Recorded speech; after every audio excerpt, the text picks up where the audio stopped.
저도 이 영화를 준비하기 전까지는 그런 거 왜 하지? 완전 미신 아닌가? 그 생각을 하고 있었는데 가보니까 그게 어떤 믿음이나 나의 미래를 의지하고 이런 영역이라기보다는 좀 위로를 얻고 다시 나아갈 수 있는 힘을 얻고 용기를 얻고 전 그런 차원의 그 기능이 있다는 생각이 들더라고요. 안녕하세요. 이번에 월남보살이라는 단편 영화를 연출한 김근호라고 합니다.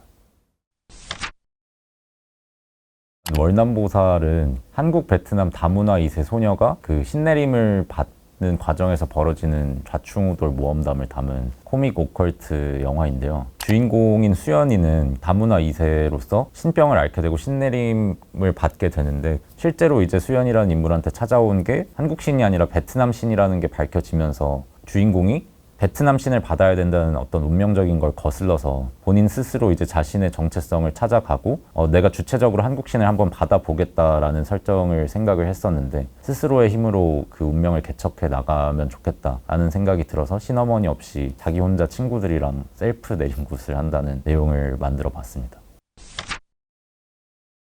요새 점집을 찾는 사람들이 미래에 대한 해답을 구하기보다는 이렇게 하고 싶은데 어떻게 하면 될까요? 그렇게 주체적으로 좀 그것도 되게 좀 흥미로운 현상인 것 같고 요새 MG 무당이라고 많이 하는 것 같더라고요. 그런 무당들이 기존의 관습적인 저희가 생각하는 기성의 다른 무당들과 어떻게 다른 서비스를 제공을 할까 궁금했던 것 같고 소비자들뿐만 아니라 무당들도 좀 더 통통 튀고 좀 주체적인 느낌이 저는 낫다고 생각을 하거든요. 무당이라는 게 굉장히 좀 관습에 기대고 그런 직업일 것 같은데 MG 무당들 같은 경우에는 요새 SNS DM점 같은 것도 봐주고 카톡이나 전화점 같은 건 뭐 옛날부터 많이 있었다고 하는데 방송 출연이나 유튜브 활동 같은 것도 좀 거리낌 없이 주체적으로 하는 걸 보면서 무당이랑 뭐 이런 전통 문화 같은 것도 시대에 맞게 적응하고 변화하는 거구나 그런 생각을 했습니다. 제가 이 월남보살이란 영화를 기획하면서 좀 그런 정체성 이슈가 제일 이 인물의 핵심적인 해결 지점이라고 저는 생각을 하고 기획을 시작을 했는데요. 인간으로 태어나서 다양한 정체성을 저희가 좀 마주하게 되고 주어지는 것도 있게 되지만 결국에는 이제 자기 나름대로의 삶의 방식을 통해서 또 나를 제한한다고 생각했던 어떤 범주 속의 정체성들도 결국엔 내가 하기에 따라서 100이라는 틀을 깨고 뭐 200까지 갈 수 있는 그런 요소라는 생각이 들었어요. 다양한 정체성을 가지고 있는 사람들이야말로 다른 사람들이 가지지 못한 100을 초월한 200의 어떤 잠재력을 가지고 있는 건 아닐까라는 생각으로 이 영화를 만들었고 과거의 관습보단 또 우리 세대가 공유하는 어떤 문화도 분명히 중요하기 때문에 정체성이란 것도 그런 거잖아요. 내가 무당으로서의 정체성도 있겠지만 나는 MZ세대라는 정체성도 있으니까 그런 게 충분히 공존할 수 있다면 그런 무당들도 계속해서 나오게 되지 않을까. 좀 그런 자연스러운 흐름이라고 생각합니다.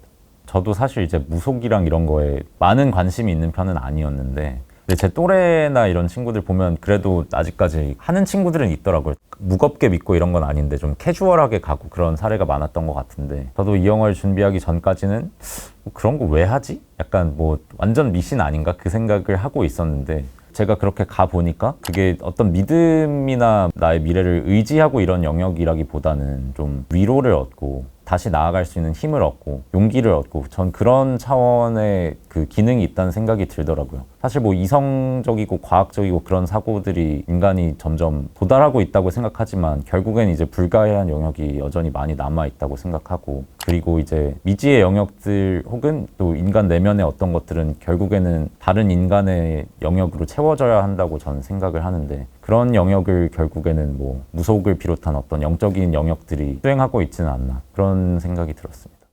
전 무속이나 종교 같은 것들이 여전히 해야 될 일이 많이 남아있다고 생각을 하고 또 그렇기 때문에 그거를 행하려는 사람들도 계속해서 존재할 거라고 생각하거든요. 저는 신내림도 좀 그런 차원으로 이해를 해볼 수 있을 것 같고 그런 거 전혀 안 믿는 사람한테는 이제 신내림이 오지도 않겠죠?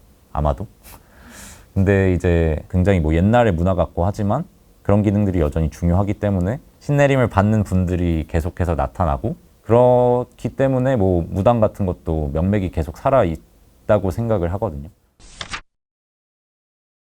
그래서 이 영화도 뭔가 약간 젊은 감수성의 영화라고 평가해 주시는 분들이 많아서 개인적으로 되게 기쁘기도 했지만 그럼 좀 윗세대 분들은 좀 많이 못 즐기셨을까 그런 걱정이 들기도 하더라고요. 근데 결국에는 이게 우리 사회 구성원에 대한 이야기고 젊은 패기로 풀어나가는 그런 코믹한 톤의 영화라고 저는 생각을 하는데 요새 젊은 친구들이나 창작자들이 좀 이런 고민을 하고 있고 이런 거를 조명하고 싶어 하고 이런 데 관심이 있다는 거를 알아주셨으면 좋을 것 같고 저는 이게 막 너무 젊은 세대만을 위한 영화라고 생각하진 않거든요.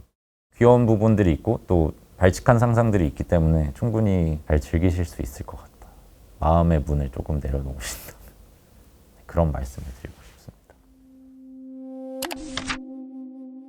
내림굿 장면을 찍은 날이 기억이 많이 나는데 구경꾼들이 필요하고 악단도 필요하고 무당도 필요하고 배우랑 이제 스텝이랑 제일 많은 날이었는데 그날 이제 오전부터 비가 쏟아져가지고 그날 촬영을 못하면 아예 그걸 미루거나 여건이 굉장히 안 좋아서 큰일 났네 하고 있는데 자문을 구해주신 이제 무당분이 또 계셨어요. 좀만 기다려보자고 되게 인자하게 말씀을 해주셨는데 다행히 이제 점심 먹고 왔더니 신령님들의 도움으로 하늘이 거짓말처럼 개가지고 그날 오후에 달려서 다 찍었던 기억이 납니다.